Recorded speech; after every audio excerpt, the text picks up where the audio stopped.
Krishna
Parikshit जी ने जब पूछा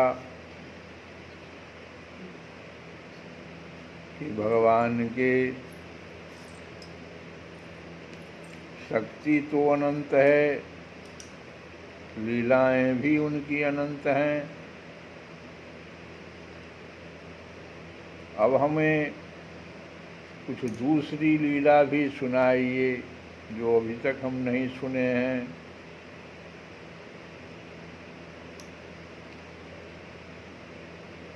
कहते हैं कि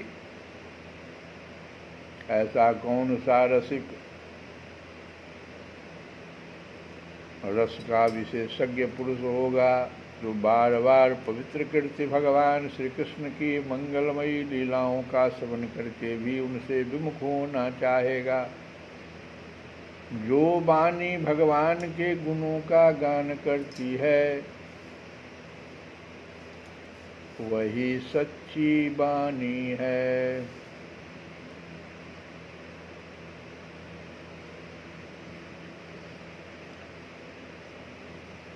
वे ही हाथ सच्चे हाथ हैं जो भगवान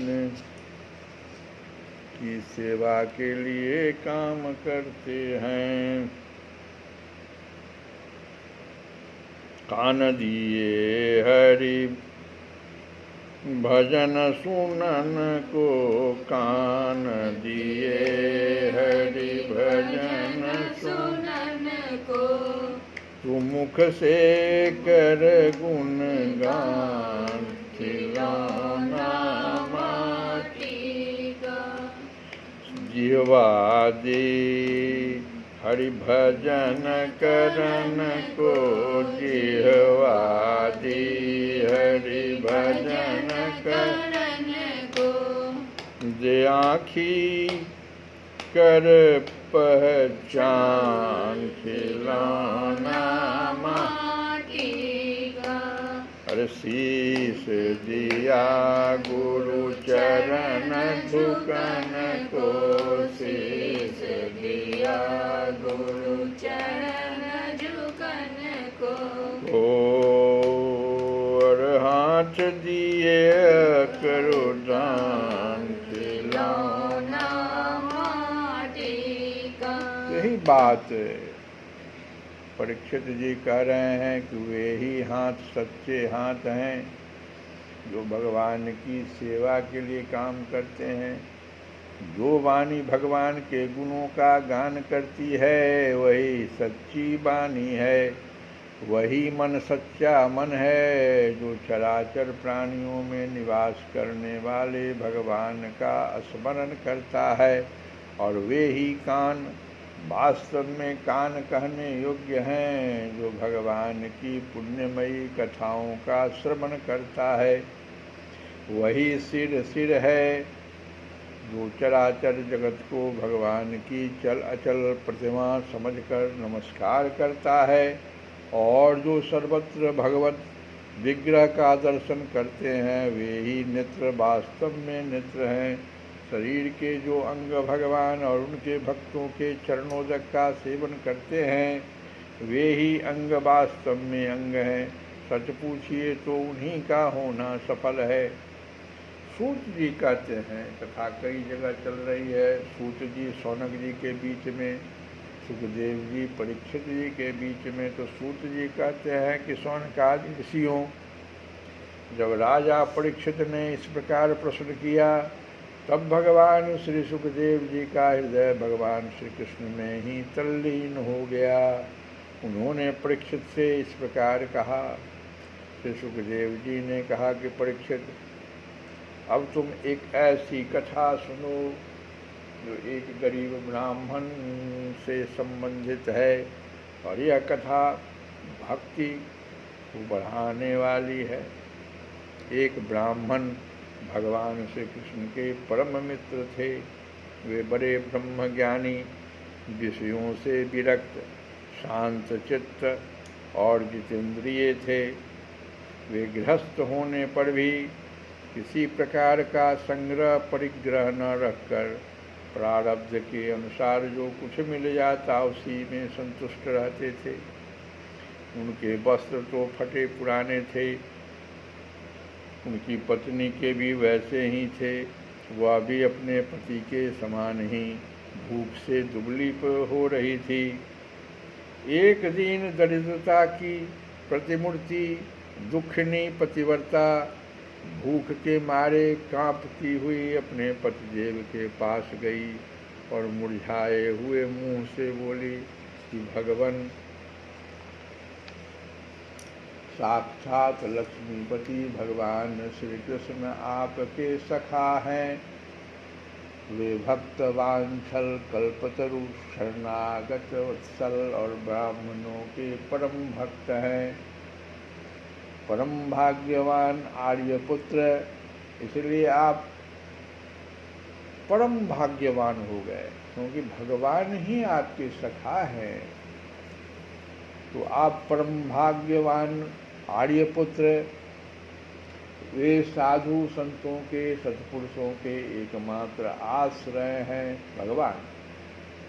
आप उनके पास जाइए। जब वे जानेंगे कि आप कुटुंबी हैं और अन्न के बिना दुखी हो रहे हैं, तो वे आपको बहुत सा धन देंगे। आजकल वे भोज, वृष्णि और अंधकवंशी यादवों के स्वामी के साथ में द्वारिका में ही निवास कर रहे हैं। इतने उदार हैं कि जो उनके चरण कमलों का स्मरण करते हैं, उन प्रेमी भक्तों को वे अपने आप तक का दान कर डालते हैं। ऐसी स्थिति में जगत गुरु भगवान श्री कृष्ण अपने भक्तों को यदि धन और विषय सुख, जो अत्यंत वांछनीय नहीं है, दे दें, तो इसमें आश्चर्य की कौन सी बात है। इस प्रकार जब उन ब्राह्मण देवता की पत्नी ने अपने पतिदेव से कई बार बड़ी नम्रता से प्रार्थना की, कई बार किया प्रार्थना, तब उन्होंने सोचा कि धन की तो कोई बात नहीं है, परंतु भगवान श्री कृष्ण का दर्शन हो जाएगा, यह तो जीवन का बहुत बड़ा लाभ है। उद्देश्य बहुत सुंदर बनाया। पत्नी तो कह रही थी कि धन के लिए आप जाइए, लेकिन ये ब्राह्मण देवता ने अपना उद्देश्य बनाया कि भगवान का दर्शन हो जाए, बस जीवन धन्य हो जाएगा। यही विचार करके उन्होंने जाने का निश्चय किया और अपनी पत्नी से बोले कि कल्याणी, घर में कुछ भेंट देने योग्य वस्तु भी है क्या? यदि हो तो दे दो। तब उस ब्राह्मणी ने पास पड़ोस के ब्राह्मणों के घर से मात्र 4 मुट्ठी चूड़ा मांगकर एक कपड़े में बांध दिया और भगवान को भेंट देने के लिए अपने पतिदेव को दे दिया। इसके बाद वे ब्राह्मण देवता उन चूड़ों को लेकर द्वारिका के लिए चल पड़े। वे मार्ग में यह सोचते जाते थे कि मुझे भगवान श्री कृष्ण के दर्शन कैसे प्राप्त होंगे। वो तो राजा है, मैं इतना गरीब। परीक्षित द्वारिका में पहुंचने पर वे ब्राह्मण देवता दूसरे ब्राह्मणों के साथ सैनिकों की 3 छावनियाँ और 3 जोड़ियाँ पार करके भगवत धर्म का पालन करने वाले अंधक और वृष्णवंशी यादवों के महलों में जहाँ पहुँचना अत्यंत कठिन है, जा पहुँचे। वहाँ के द्वारिका के जो ब्राह्मण थे उनको साथ ले लिया था, इसलिए वहाँ तक जा पहुँचे। उसके बीच भगवान श्री कृष्ण की 16,000 रानियों के महल थे। उनमें से एक में उन ब्राह्मण देवता ने प्रवेश किया। वह महल खूब सजा सजाया अत्यंत शोभायुक्त था। उसमें प्रवेश करते समय उन्हें ऐसा मालूम हुआ मानो वे ब्रह्मानंद के समुद्र में डूब उतरा रहे हैं। हम लोग कथा को भी यही विराम देकर और भगवान का एक भजन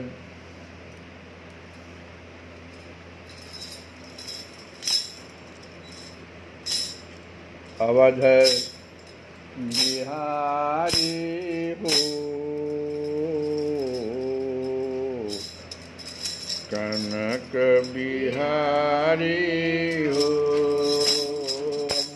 माए शरण तिहारी अवध बिहारी हो कनक बिहारी हो माए शरण तिहारी हमारे शरण तिहारी ओ अवध बिहारी हो कनक बिहारी हो हमारे शरण तिहारी। सुदामा जी हम आए शरण तिहारी अवध बिहारी हो कनक बिहारी हो हम आए शरण तिहारी गिरवरधारी हो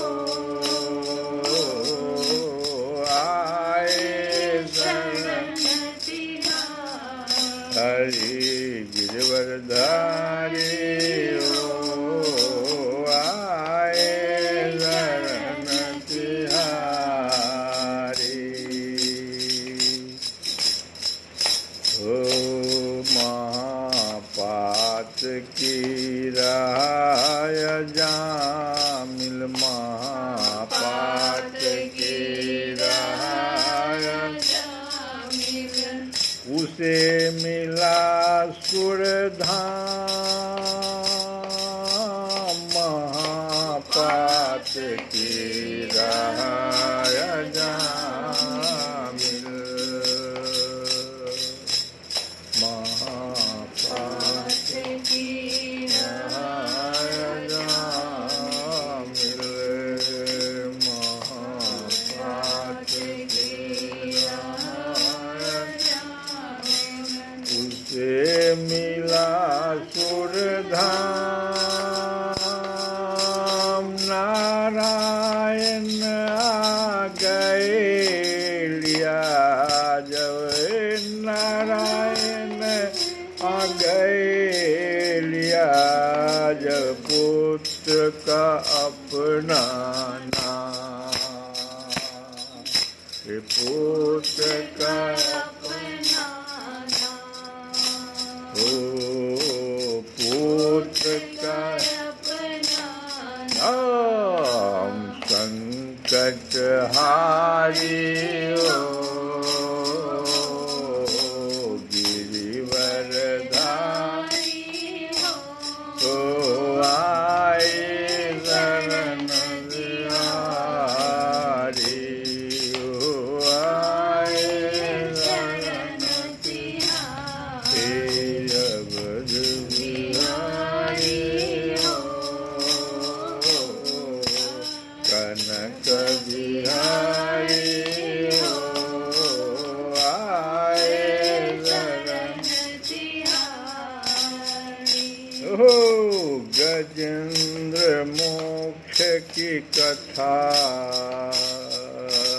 ग्राहन पकड़ लिया था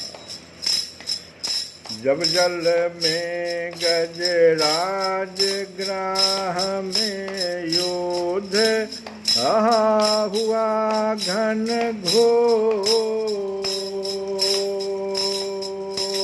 हार गया गजराज तो बोला गौरो नंदन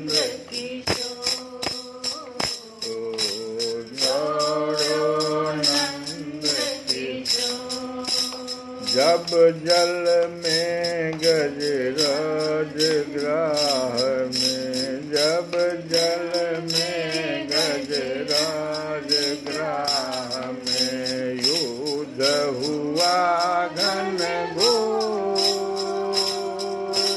हार गया गजराज तो बोला दौड़ो नंद किशोर। हार गया गजराज तो बोला दौड़ो नंद किशोर। तू दर्शन धारे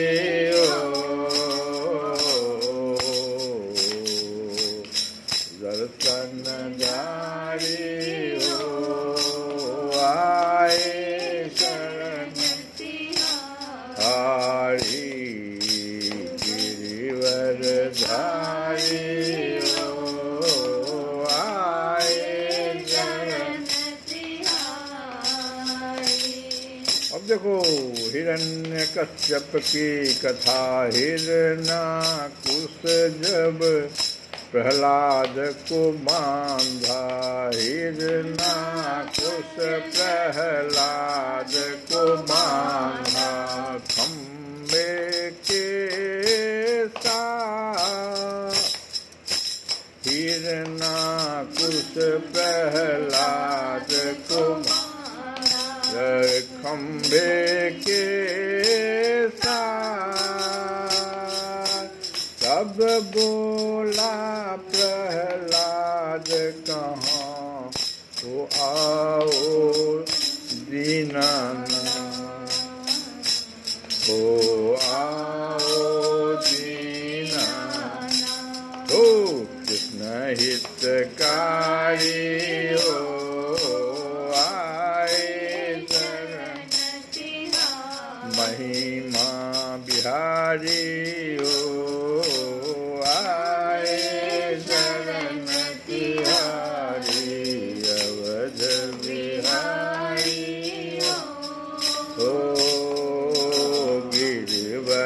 धारी हो, तू दर्शन धारी हो, आए शरण तिहारी। श्री कृष्ण गोविंद हरे मुरारे, हे नाथ नारायण।